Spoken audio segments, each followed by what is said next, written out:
у нас часто происходят судебные споры между родителями об определении места жительства детей, и порядки осуществления родительских прав могут длиться месяцами, годами.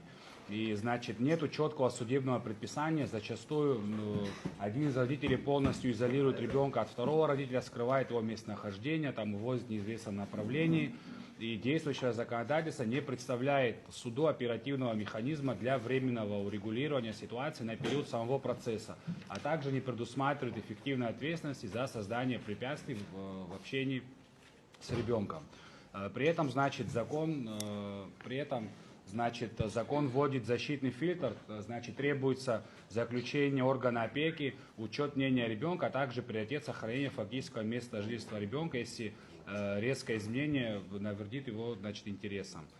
Также вот хочется сказать то, что значит, из примечания проекта сделать, что при рассмотрении дела по существу по спорам о детях суд вправе по требованию родителей определить место жительства детей и осуществления родительских прав на период до вступления законного в силу судебного решения. Ну, имеется в виду, как вы поняли, если происходит судебная тяжба между родителями, определение места жительства ребенка.